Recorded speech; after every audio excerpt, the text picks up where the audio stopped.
Alors que le feulement des perches des trolley sur les caténaires donne le tempo de la ville, à l'intérieur du Grand Théâtre, une troupe s'active. Son, lumière se croisent, auteurs, metteurs en scène et compositeurs sont en plein échange. Là, on raconte une histoire qui est évidemment imaginaire, mais qui nous touche en fait de près dans la réalité.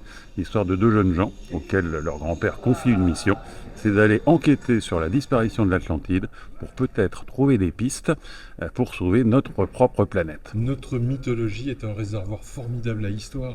Toujours, la mythologie se base forcément sur notre histoire séculaire. Et puis, ça parle aussi de transmission, d'où cette histoire de grand-père qui transmet à ses petits-enfants sa propre histoire pour leur donner des pistes et faire part de son expérience, bien sûr. La création a été adaptée pour la scène et ce spectacle musical a 2 metteurs en scène. La valeur du binôme, c'est quelque chose qui est pas très fréquenté Oui. dans ce genre de métier, la mise en scène, qui souvent est un métier de pouvoir. Et non, le binôme, ça a une vertu extraordinaire qui est de se glisser dans l'équipe.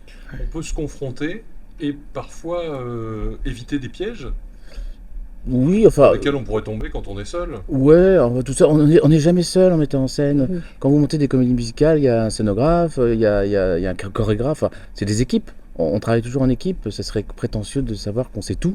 Donc moi j'aime beaucoup me confronter et puis on trouve toujours des compromis. En tout cas pour l'instant on n'a pas eu de problème de décisions différentes à prendre. Sur le plateau, des résis qui bientôt prendront la lumière, une création aussi technique qu'artistique. C'est vrai que d'habitude, quand on travaille sur un bâtiment, j'ai envie de dire que le partenaire, c'est le bâtiment.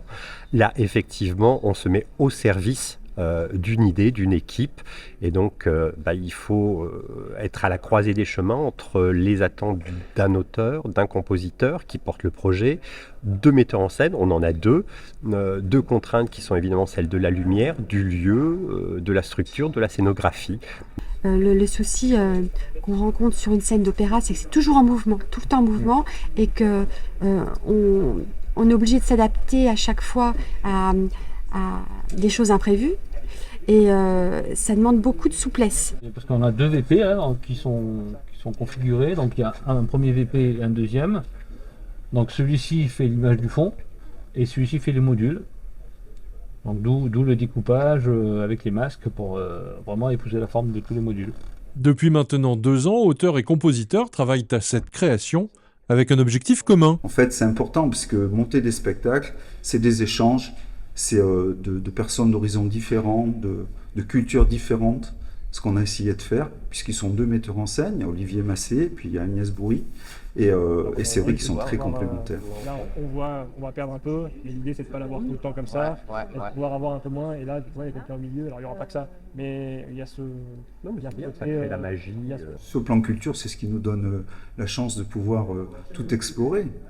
Donc, c'est vrai qu'avec mon compère Jean-Philippe Hardy et Patrice pour les arrangements, Patrice Perieras, donc là c'est vraiment le summum, parce qu'on s'est amusé à tous les niveaux. On a parlé de choses graves, de choses moins graves, mais en synthèse, de l'amour.